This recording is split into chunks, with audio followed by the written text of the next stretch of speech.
Another exciting episode of our show begins. In our new retro games reviews, we look into the spooky and amazing world of The Last Pumpkin, a platform game for the Commodore 64. Next, we review the incredible remaster of The Final Fight for the Amiga computers, and we conclude our new retro games reviews with a dual feature of the Magenta Sky and Welcome to the Machine, two unique action-adventure games for the ZX Spectrum.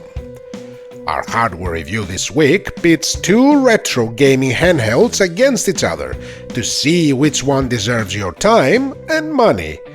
We inspect the MANGMI Air X and the Game Console XF40H.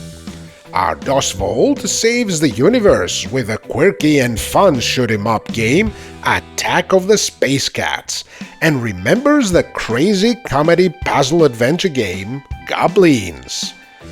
Our Retro Adventures uncovers mysteries and crimes in the amazing Quid Pro Quo, an EGA deduction puzzle adventure game.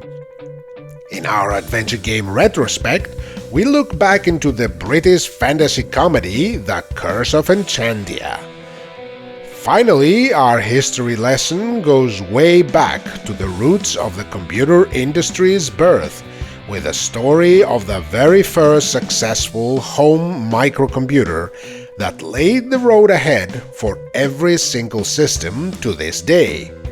We look into the incredible story of Apple II.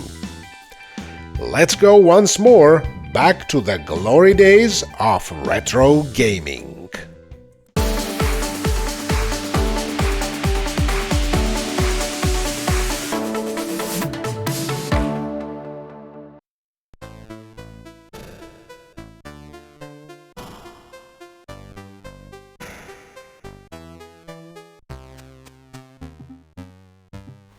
Welcome to this week's new retro games, and we begin with The Last Pumpkin, a collect 'em up, as the creators of the game define it, by the amazing team of Donut 80 for the Commodore 64. In this game of one or two players, you play as a magic pumpkin or its friend, a witch cat, and you must collect all the bones in each screen. Now, the interesting about it, especially with the pumpkin, is the way it moves. As you can see, it bounces around the screen, and you must, let's say, predict its trajectory in order to reach each and every platform safely, avoid the enemies and the hazards in each stage. Once you collect all the bones, a key becomes available, unlocking the exit to the next round, that you are teleported immediately. The graphics of the game are truly great. The backgrounds, the environments, the enemy characters, and even the pumpkin and his friend the cat. The animation is excellent, and it has that Saturday morning cartoon feeling with a wonderful spooky atmosphere. The music and sound effects are very well made, and they truly suit the game. The controls are fairly simple, and even though the trajectory of the pumpkin especially is a bit weird, that's all part of the fun.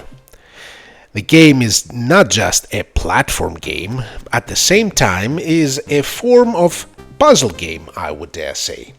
A puzzle game that you have to guess which path to follow, in which order, and how to avoid the hazards.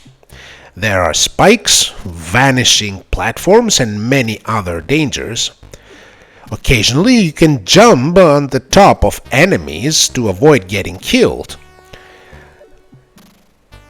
The game is truly well made, and I believe it's one of the best efforts of this year for the Commodore 64, and the year has just started. Now, on to the rankings, and the graphics receive a 9.3.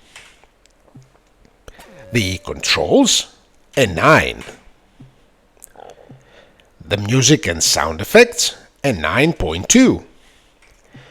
And the gameplay, a 9.3, for a total of 9.2. And early on, the title of the Game of the Week. The Last Pumpkin is a truly addictive, brilliant, and beautifully made platform game that will keep you company for long hours and help you have some fun with its spooky atmosphere and its smartly designed rounds. Give it a go.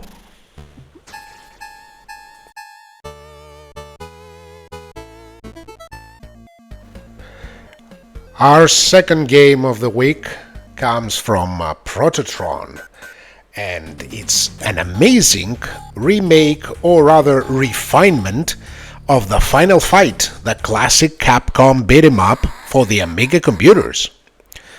Now, it's a common secret that the original Final Fight for the Amiga was a rather terrible mess. The graphics was way below the abilities of the Amiga, and the gameplay was, let's call it, unsatisfactory, with very few frames in the animation, not enough impact on the beating part of the beat-em-up. All in all, it was a pretty mediocre port. But here we have everything we always wanted from an Amiga version, including a new character, Maki, which is really quite interesting. It's like a combination of Guy and Cody. The graphics have been refined along with a palette. The animation is full frame and all of it here, and it's quite detailed and amazing. The gameplay has been remade and it's quite addictive, up to the standards almost of the arcade version. The music and the sound effects are excellent as well, and this is the Final Fight that we always should have in the Amiga. Now, the graphics will receive a 9.1, the controls a 9, the music and sound effects an 8.9, and the gameplay a 9, for a total of 9. Finally, a Final Fight that does the Amiga justice. Don't miss it.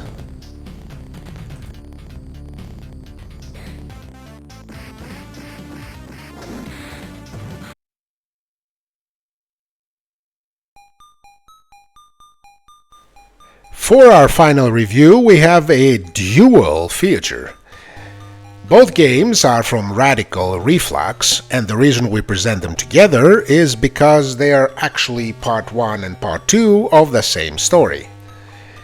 This is the story of Clark, a guy that found himself in a hopeless situation in a future dystopia, and as his life takes a turn for the worst, he joins the Resistance. Well, a Resistance. These are two platforming and puzzle games with a bit different approach each, but both with a unique, how should I call it, blue and magenta style.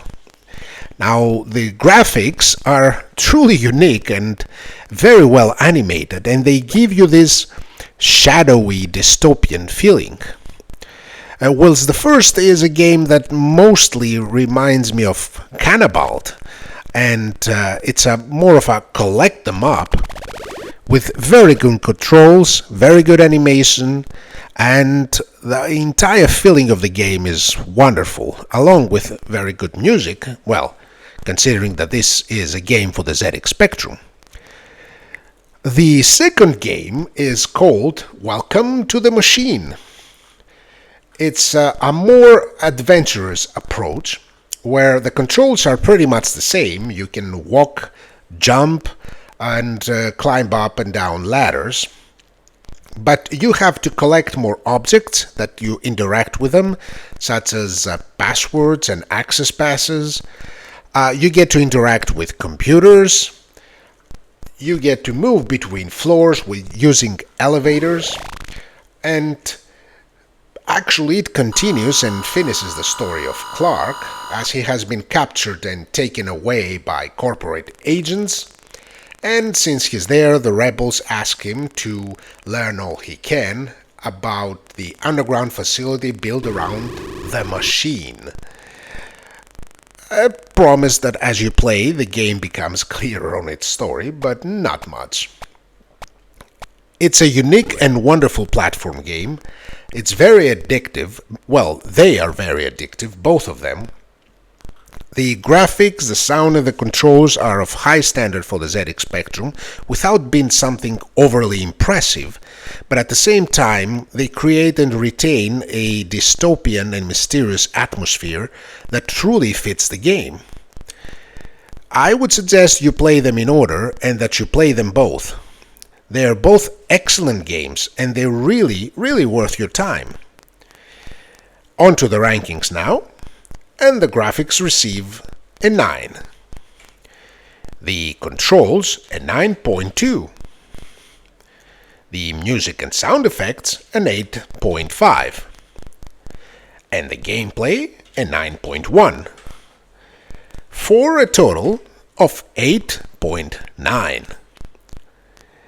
This is a duo of excellent platforming action adventures for the ZX Spectrum that will give you a lot of times of exploration, quests, and fun in a unique and wonderful environment. You should definitely give it a try. Trust me, you'll miss if you don't.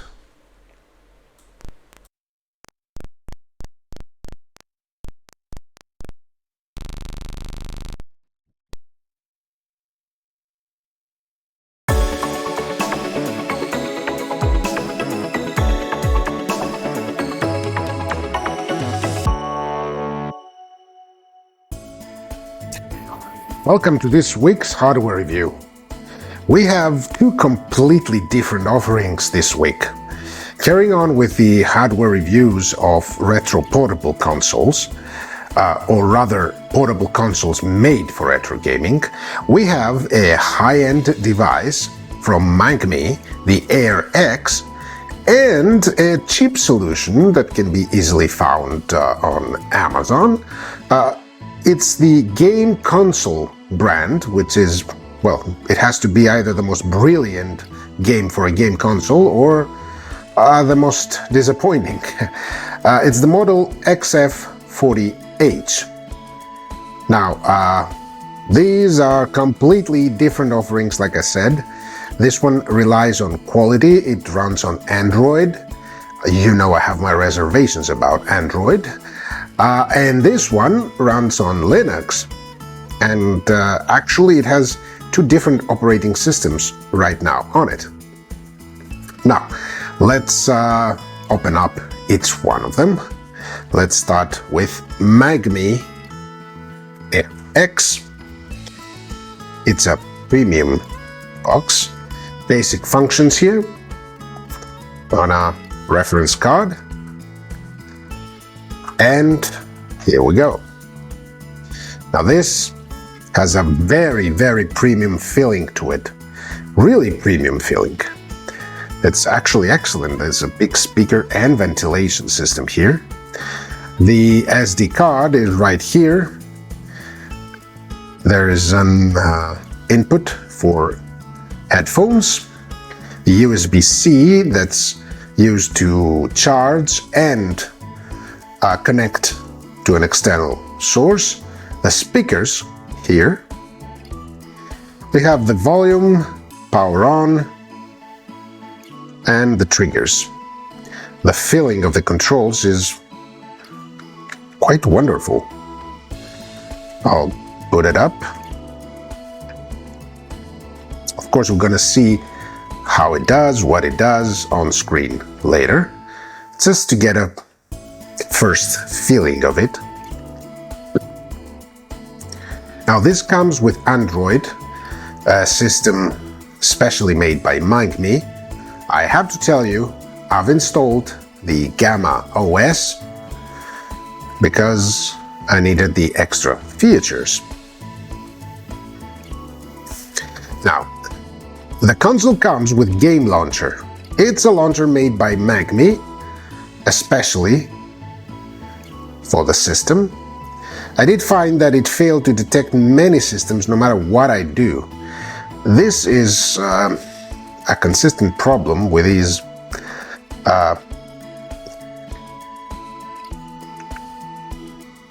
Android consoles. So I've installed the popular Daigiso,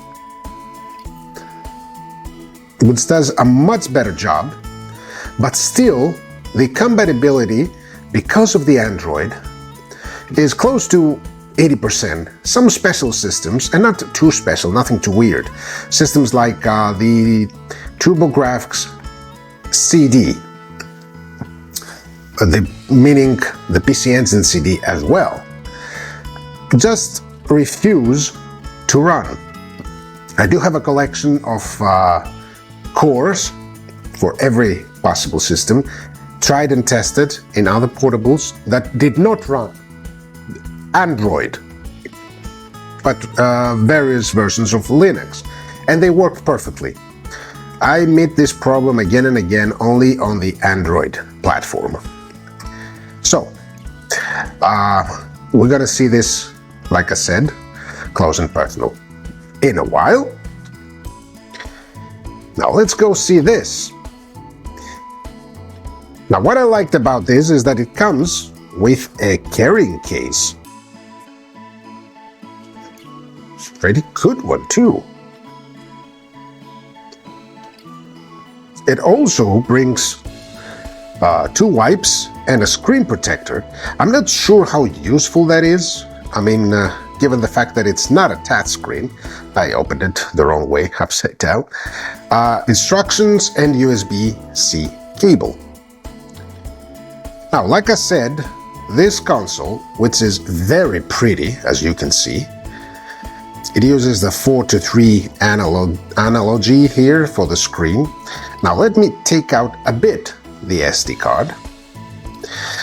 We have the triggers, volume up, volume down, and these distinct buttons. I'm not used to that design. Menu and select, fire buttons, pretty good, but not as good as the MANGMI. Sticks, power on, reset, and of course the SD card slot. One weird thing is that even though there are 2 speakers, there are holes even on only on one side, not the other. Some sort of a miss? I don't know. Now, turning it on, there is a buzz. This is the built-in operating system, and with it I've managed to run not the default. I never use the default collections. I only use ROMs that I own the originals for obvious reasons. Now, I tried to install games on the quite loud on board the pre-installed operating system, and I managed to make the system see zilch, nothing, which was pretty frustrating. It is an emulate version, which is quite good normally. Now let's shut it down, insert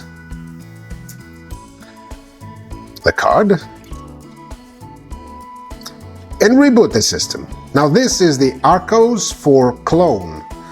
It's a version of Arcos, and I've had much more success here. I haven't installed many ROMs on many systems, just for the demonstration now, but they do seem to work quite good. It uses the emulation station front end.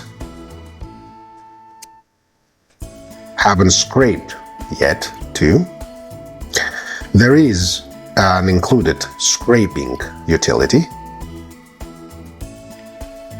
and there you go.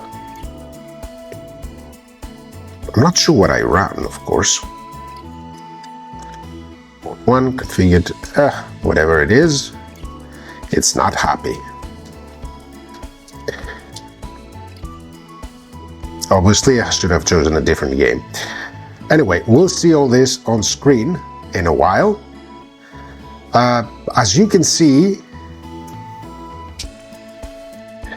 both these consoles are interesting.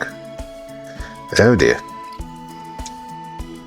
This one has various software problems.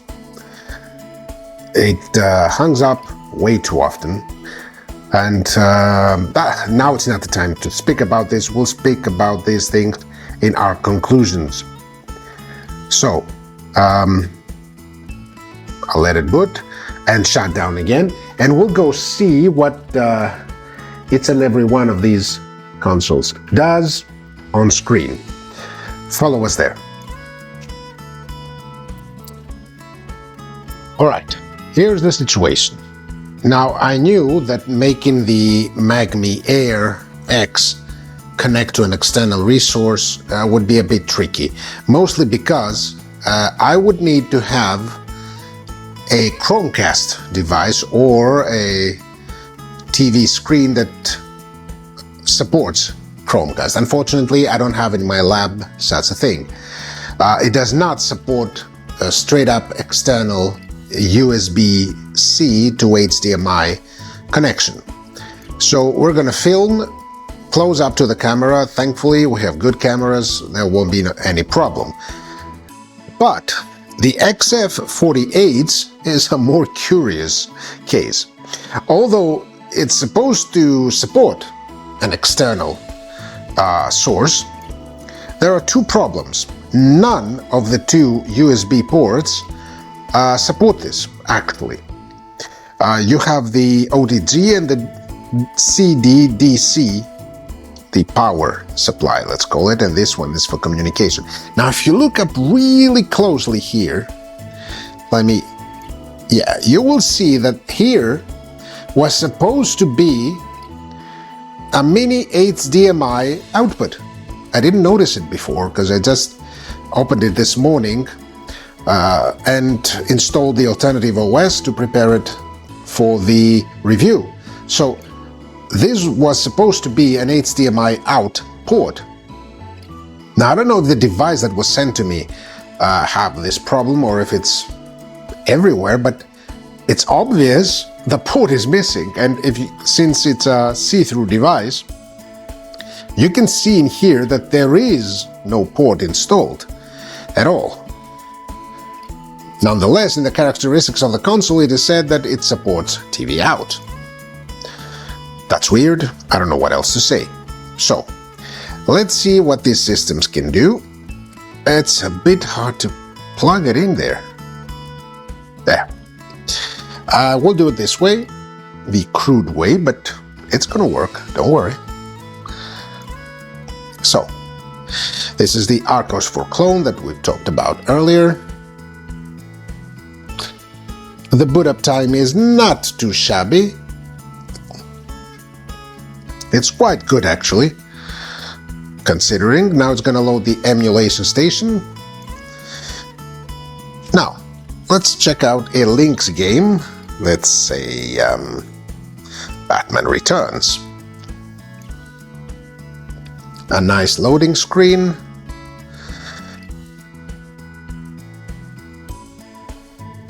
And here we go.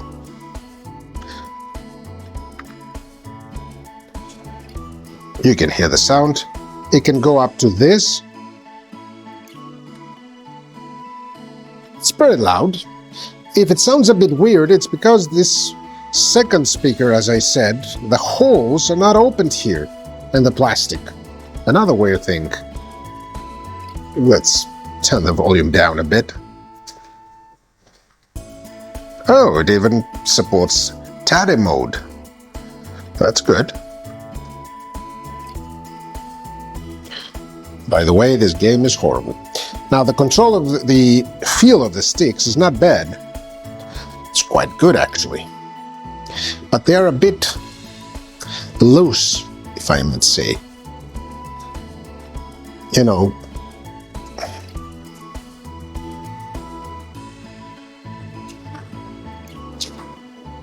press these two, start and select, and we exit. Let's just try one more, something more evolved maybe. Airzonk. That's a PC Engine game. Let's see how it does. Okay.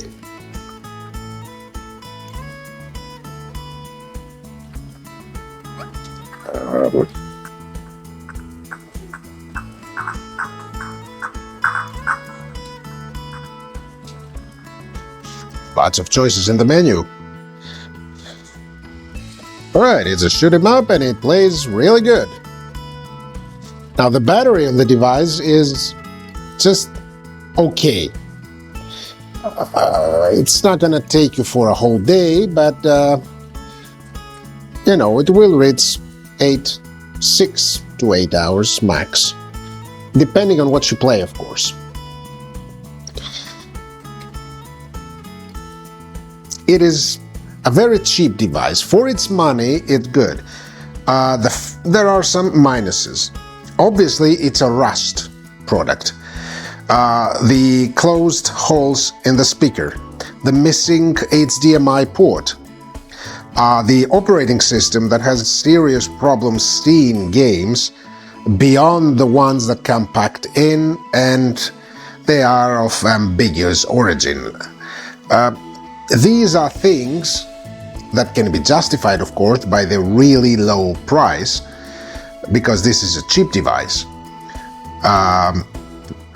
for reasons that we do not promote projects commercially in this channel, not yet at least.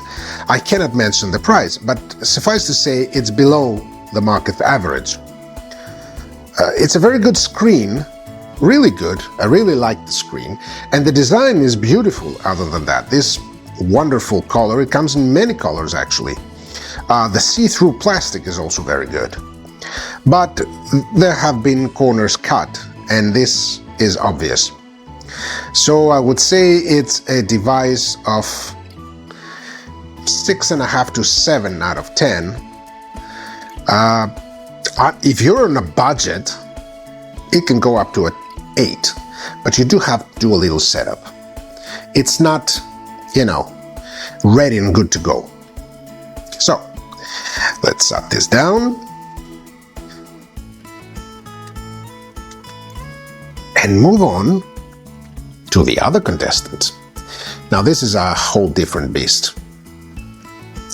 As I said, you can use it with an external screen, but you will have to use a Chromecast device or a TV that supports wireless connection to a device that supports Chromecast. Now I've had this on. This is the pre-installed operating system. Again, if you run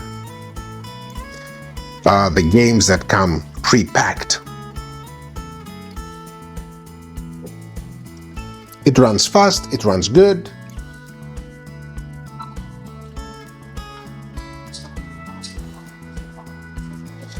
The controls are, well, they're on another level. They're very smooth, very, very smooth. This is a premium device and you feel it whilst you're playing with it. Can't get that power up. I want to get killed in the end. Now, the on-screen controls,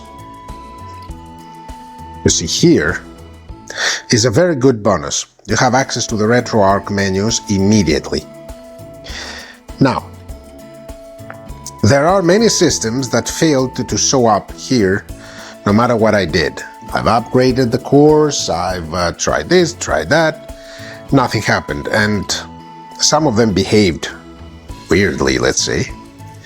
So, what I did was install a different system.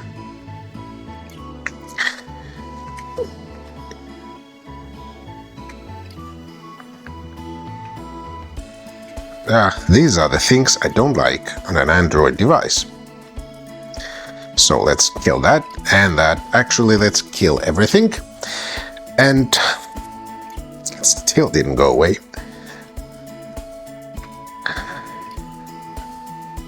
You see? I don't like this stuff.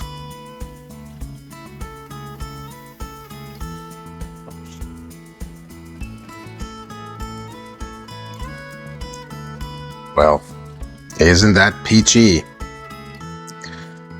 Come on, it says B back, I push B, and nothing happens. Ah, well.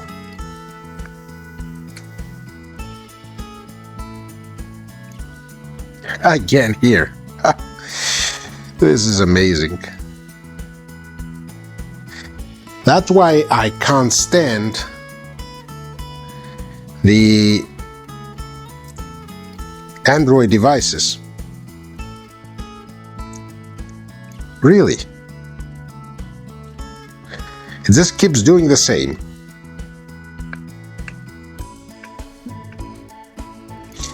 We have the game launchers menu here. We will talk about this if it ever allows us. Alright, let's go this way. Now, I do suggest you install Gamma OS. It brings with it a lot of corrections for the operating system. And then Daigiso. It's not, you know, perfect, but it's an improvement. Now let's see, Sega 32X. Will it run? It always asks me to kill package processes before running something. I know not why. So there you go.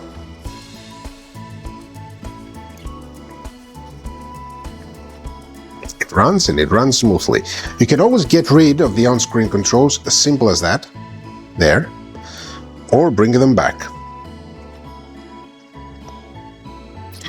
Now, you can also access the basic controls here. If you recall, a few episodes back, we had presented the Ambernic RG460 400X, which was also an Android device, but the response from the touchscreen was so-and-so. This is not the case here. Now, most of the systems, I said before, like 80%, work perfectly here. It supports a variety of systems. You get to manually install, if you want, your own systems, but there are some, let's go to one of them, that no matter what I did, updated cores, used alternative emulators, you know, the latest, with most prominent, anything PC Engine, CD related here. Now, no matter what I did here, we end up with this, a blank screen, and after a while, the program will crash. This has nothing to do with the device, of course. These are problems that are prominent in all the Android consoles. I'm not a fan of the Android for retro portable devices. There it is. You just shut it down and move along. The rest runs smoothly and with very good success. Simple setups like Super NES, fast, smoothly, excellently. This is a premium device in everything else but the operating system. The controls are very, very good. The feeling of the console is very good. It's solidly built. It has a wonderful, sleek finish. I love the colors. I love the discrete LED on the joysticks. It's, oh, that's a lousy game, actually. It has fan controls to keep the device cool when you run tougher games. I do feel a bit disappointed that it doesn't support straight up an HDMI out, but the screen is big, vivid, and of excellent quality that, yeah, I don't know how much you need that anyway. This is a device of 8.5. If I just stretch it a bit, maybe, just maybe, 8.9 out of 10. For the premium quality, for the excellent screen, the great speakers, the setup, the weight. It's not a heavy device, it's a big device but not heavy. But the Android is killing it. If it would run a Linux operating system, I think that this would be up there with the best of the best. Even as it is, if you're prepared to give a little bit more than the average, let's say, Ambernick, the MANGMI will pay out. It's a great device. Just be ready to do some setup. And with that, thank you for watching, and we'll wait for you next week for another hardware review.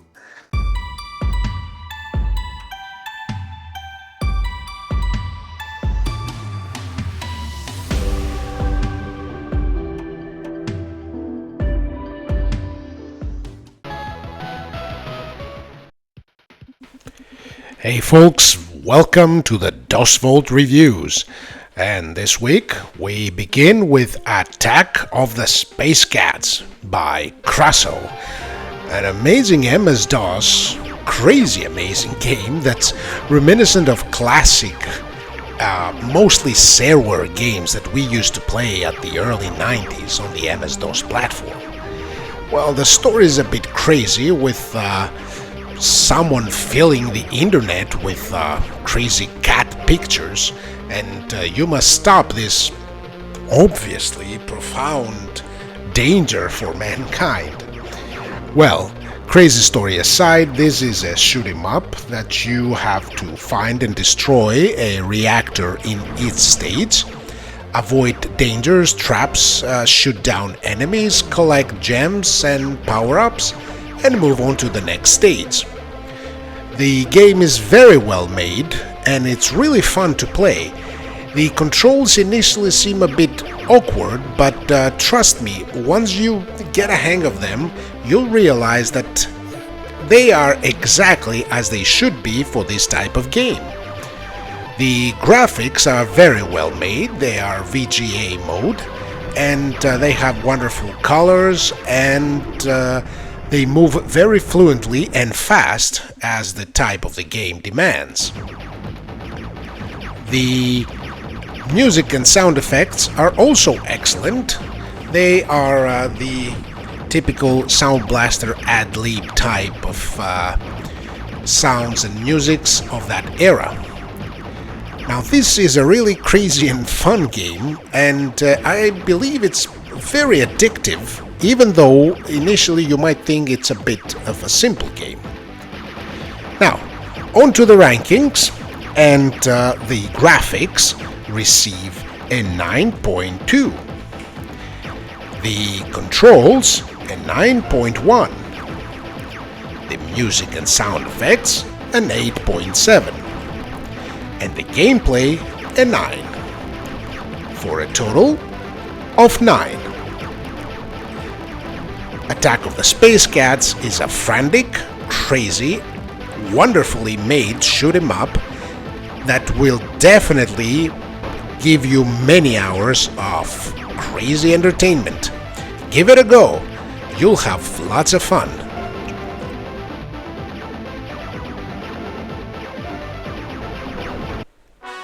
In our DOS retrospect this week, we have the extremely funny and fun Gobliiins, if I pronounce it correctly, because it's with 3 I's, by Cocktail Vision. It is a 1991 game, a adventure puzzle game, that came out mostly for MS-DOS, Amiga and Atari systems, whilst later on it also came for the Macintosh systems. It's a very weird and crazy mix of puzzle game and adventure game. You have basic icons that give command to your 3 goblins that will try to find who has cursed their beloved king and solve the mystery. Now, the game has a very, very unique graphic style. It's very funny. Most of the acts that your goblins do whilst trying to solve a puzzle will result in some hilarious situation that the frankly wonderful graphics of the game will represent in a very, very quirky and comedic way. Now, the music follows suit of the whole funny atmosphere. The puzzles are not always that obvious or that, well, sane, but most of the times by trial and error you will manage to advance. Besides, part of the fun of this game is to do things the wrong way and see what happens. The control system is, like I said, icon driven, and there is no text whatsoever, there is no actual speech. Your goblins and some other characters might make funny sounds or growls. You will get used to it, it's quite unique. The game was followed by 2 sequels, Gobliiins 2 The Prince Buffoon and Gobliiins Quest 3.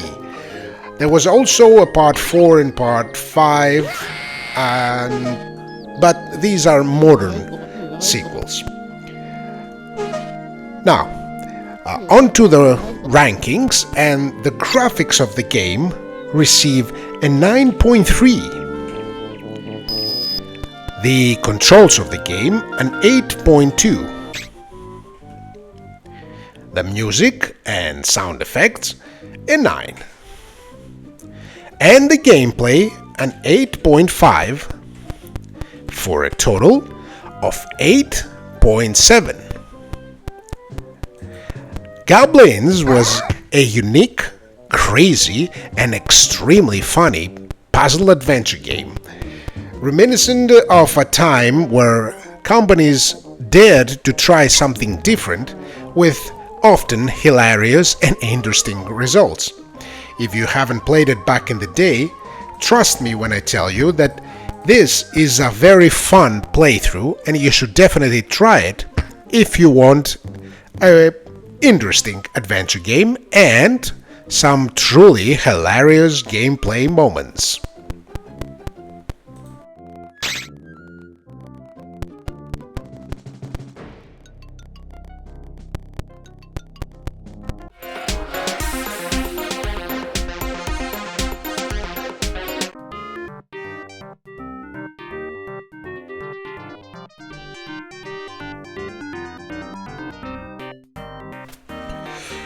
The DOS Vault this week has a point-and-click detective gem for us. This is Quid Pro Quo, a deduction method adventure game by Maximus and contestant to the December Game Jam. You play as a police inspector, and your goal in this game is to interrogate suspects and witnesses, gather clues and evidence, and through the method of deduction, solve the mystery of a bank robbery. The gameplay has a unique approach to it. You talk to various characters, including your officers, and can pinpoint important words that are underlined by the red color. These words are placed at the bottom of the screen as important clues. When you have investigated the crime scenes and talked to enough people, you can enter the menu called To Quiz that you try to combine the words and the clues to form sentences that will lead you to the culprit. It is an interesting and one-of-a-kind user interface that helps this adventure game to stand out. The graphics of the game support the EGA card with 16 colors on screen and are very well made. There is no animation to speak of, but the attention to detail in each room and character creates a very good atmosphere.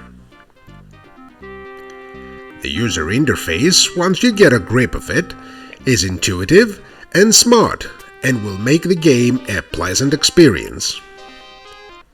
There is a wonderful noir 30s themed soundtrack that really adds to the atmosphere of the game. The puzzles are all about the deduction method and will require of you to play the detective extensively if you want to solve the crime mystery. The rankings of the game are: Graphics 9.1, Puzzles 9, Music and Sound Effects 9.2, and Controls and Gameplay 9.4, for a total of 9.2. Quid Pro Quo is exactly as the name suggests. Give it a bit of your time, and it will give you back hours of fun and an interesting mystery to solve.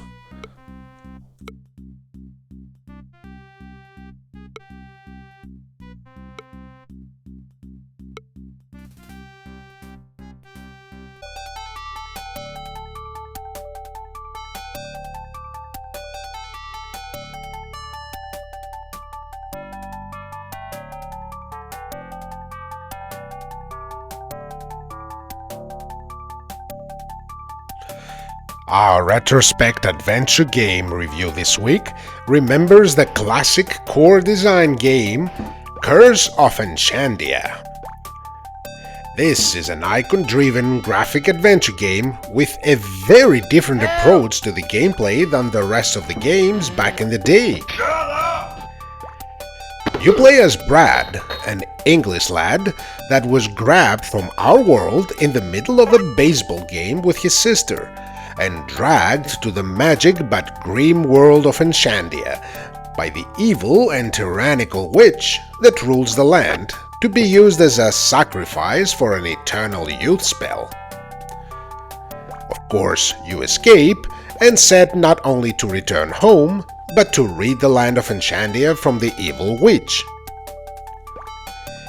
The game did not use any text or messages on screen at all, something quite unique even today. The flow of the gameplay is reminiscent of a Buster Keaton movie, where simple shouts and funny actions define the course of the game. You have a series of icons that help you interact with the world. The game's gameplay system was quite controversial at the time, as it gives little to no clue on what to do next, and most of the time you must look around every nook and cranny in its area to uncover possible useful items. The thing was that the game is elevated by the distinct and amazing classic British sense of humor, delivering a very entertaining experience, even if some of its puzzles will have you banging your head to the wall trying to find the logical or absurd solution. The graphics are excellent, with great funny animation sequences, and are not reminiscent of either the Sierra or the LucasArts graphic styles that were dominant at the time. There are also very good music themes, and the sound effects are also great and add to the comedy of the story immensely. All the controls are utilizing the mouse, and there is no need to use the keyboard at any time, making them a breeze to handle. The rankings of the game are as follows: Graphics 9.2, Puzzles 6.5, Music and Sound Effects 9.1, and Controls and Gameplay 8, for a total of 8.2. Curse of Enchantia could have been an absolute disaster, as it demands more than just out-of-the-box thinking to progress in the game. But its amazing graphics, the incredible legendary British humor, and a simple user interface helped it achieve a place, albeit small, in the Hall of Fame of classic adventure games.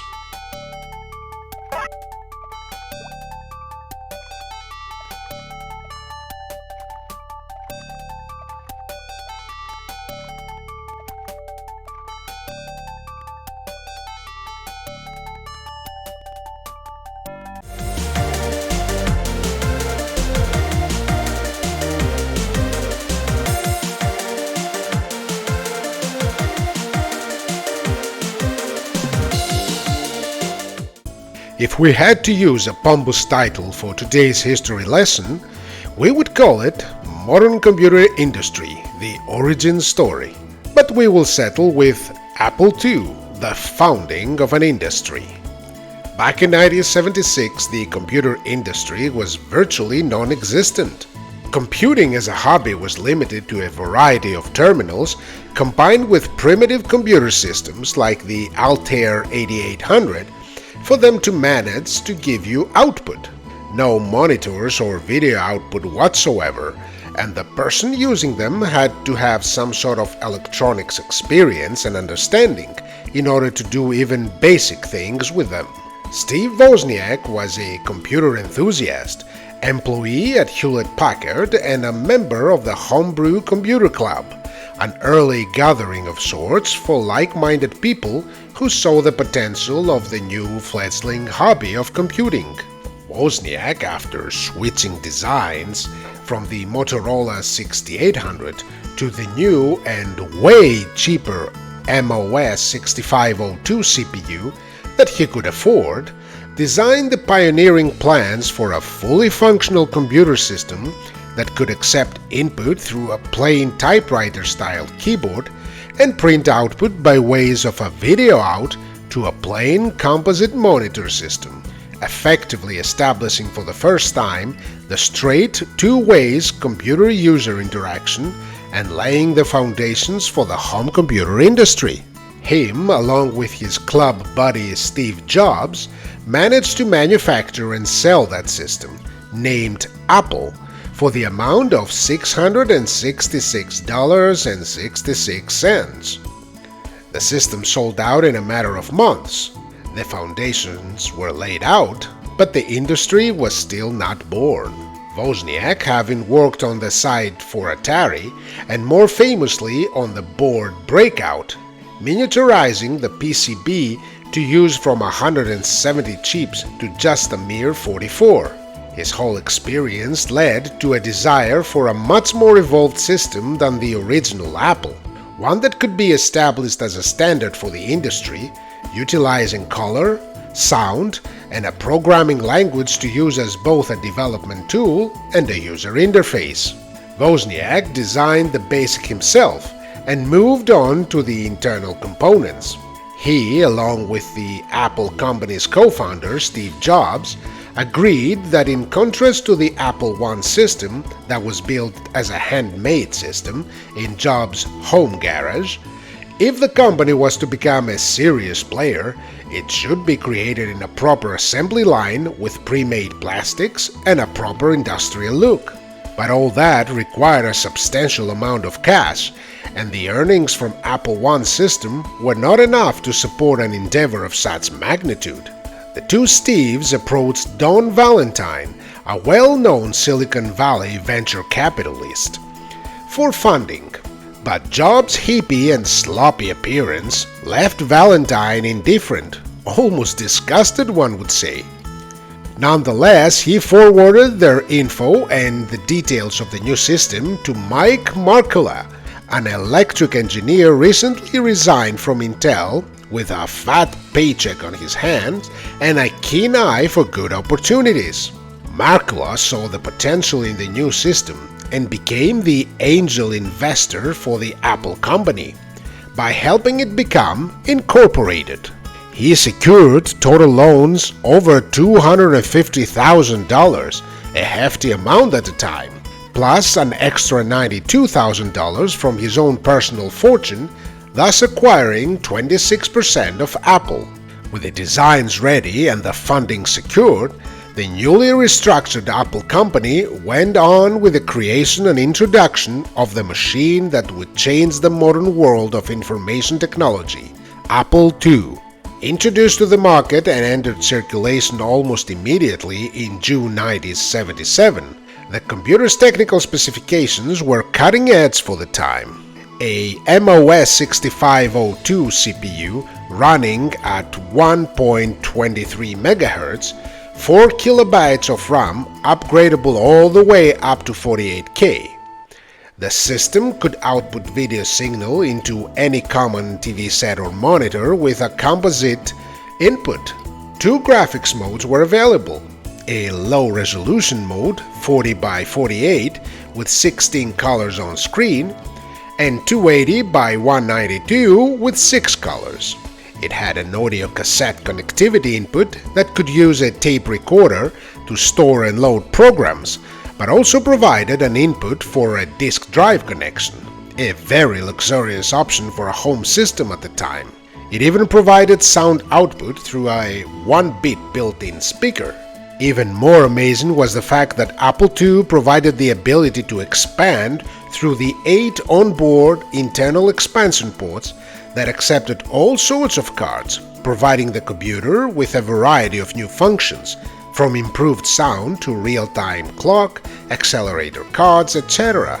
The system was an instant press darling, with rave reviews in all the computer hobbyist magazines singing praises for the system, despite the very high price of the system of $1,298, equivalent to almost $7,000 on today's money. The computer drew the attention of the few at the time, but increasing in numbers, software houses. Many aspiring computer game developers cut their teeth on the new system, such as the famous John Romero of the Doom fame. Richard Garriott's legendary Ultima games were born on Apple II.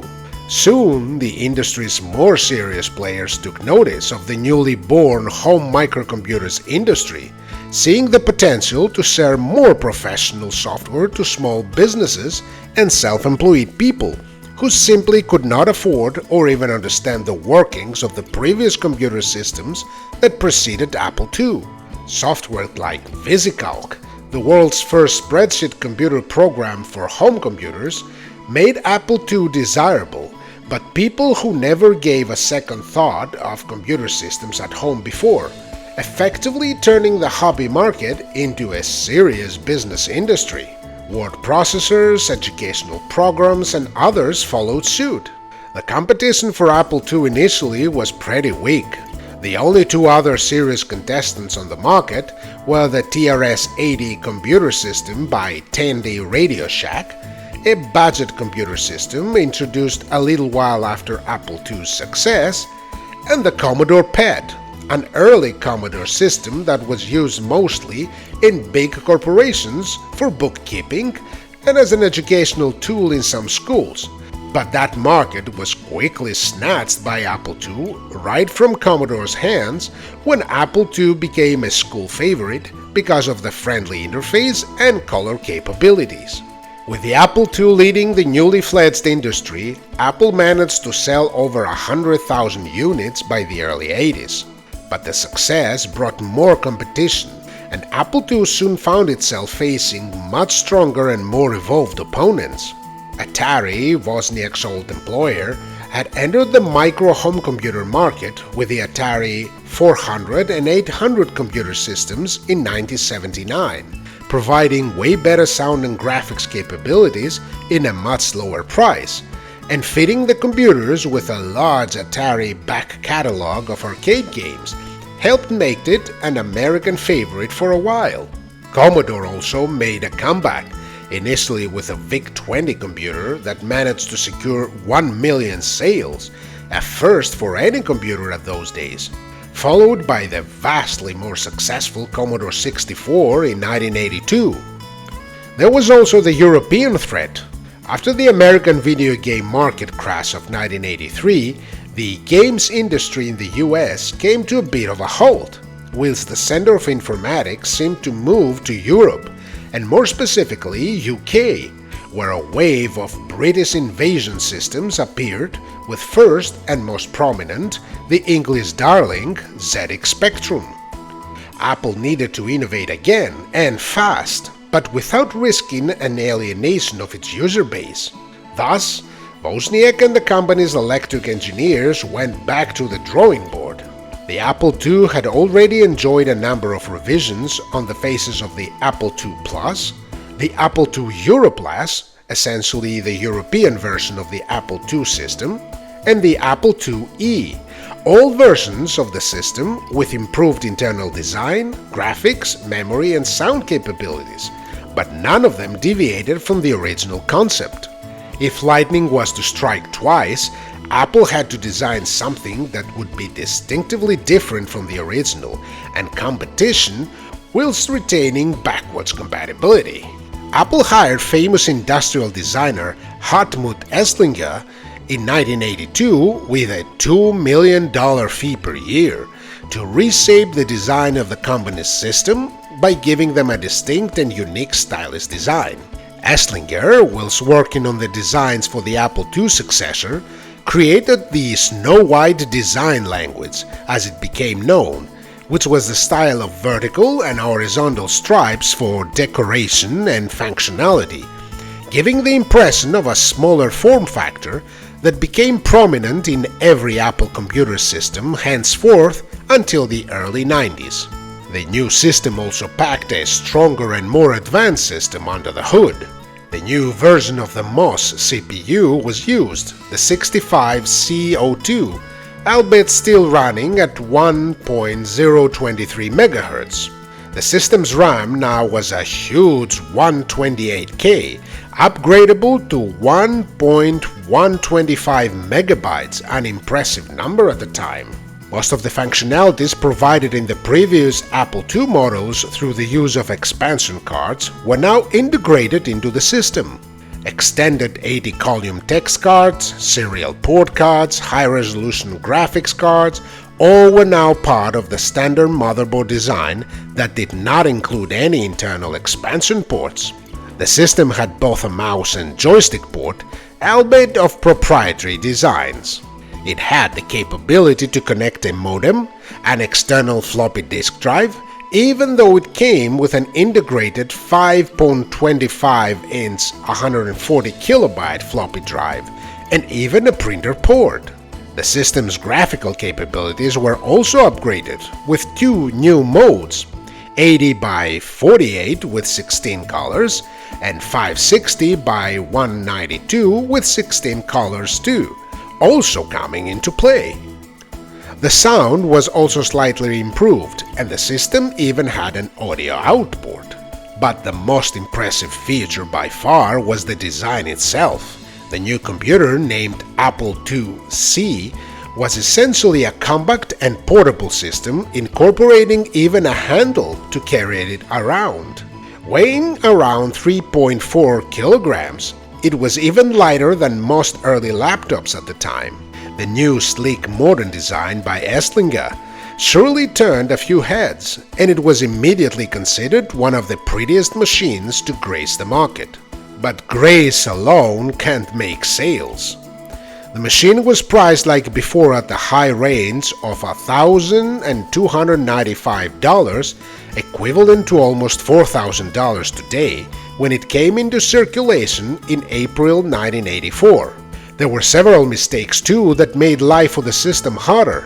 First, the European version of the system packed the same NTSC video output, making the system effectively a black and white computer in 1984's European market, unless one would chunk out an extra $1,000 for a color Apple Monitor 2C. Internal system changes also, such as the 65C02 CPU, raised several incompatibilities, with an approximate 10% of the existing software. The graphics capabilities of the system also, although improved, did not manage to compete with computers like the Commodore 64 with a hardware sprites function, and the high price placed it in competition with the newly introduced IBM PC Junior rather than the rising popularity ZX Spectrum, Atari 800, and the dozens of other new 8-bit systems that hit the market almost in a monthly basis. It didn't help the company either that Steve Jobs' personal pet project, the Apple Macintosh, had fared poorly since its introduction 3 months earlier. Nonetheless, even with slower rhythm, the new Apple IIc managed to sell approximately 420,000 systems, but soon the arrival of the 16-bit systems like the Atari ST and the far more advanced Amiga 1000 brought the necessity for another upgrade. The Apple II GS was going to be the last classic Apple computer ever released by the company. It marked a significant upgrade for the series by diving into the deep waters of the 16-bit arena. It packed a Western Digital 65C 816 CPU running at 2.8 MHz, with 3 different models on the market as far as memory is concerned, ranging from 256 kilobytes of RAM to 1 megabyte, all of them upgradable to a huge 8 megabytes. The graphics were also significantly boosted, with resolutions ranging from 320 to 200, with 16 colors on screen, all the way up to 640 to 200 with 16 dithered colors. The system's sound was also immensely upgraded, with Apple II GS equipped with an Ensoniq 5503 digital oscillator chip, created by the father of Commodore 64's SID sound chip, the legendary Bob Yanes, providing the GS with amazing sound and speed synthesis. The new computer also reintroduced the ability to upgrade the system with various expansion cards, including the ability to use standard IDE controllers and CD-ROM drives. The system came with a mouse and a unique graphical user interface OS that was introduced soon after to replace the initial Pro-DOS 16. Finally, Apple managed to achieve the pretty amazing 99% compatibility with all the software of the original Apple II range, significantly higher than the 90% of the preceding Apple IIc. The price of the system also was significantly more approachable, starting at $999, an equivalent of today's $3,000, and very close to the initial price of both the Atari ST and the Amiga 1000. The system sold approximately 1 million units until the end of its life cycle on December 1992, making it a way more successful system than the Apple IIc before it, but never managed to outsell or really regain the throne lost by the original Apple II computer to the newer systems. With the discontinuation of Apple II GS, the original Apple family of computers threw the towel and retired from the market, effectively ending a history of almost 48 years. The Apple II series of computers was not only the single most important computer in the history of the home microcomputer medium, but it was the founding father of the entire industry, and for most people back in the day, the first computer that you could actually buy and bring home to explore the fascinating new world of technology.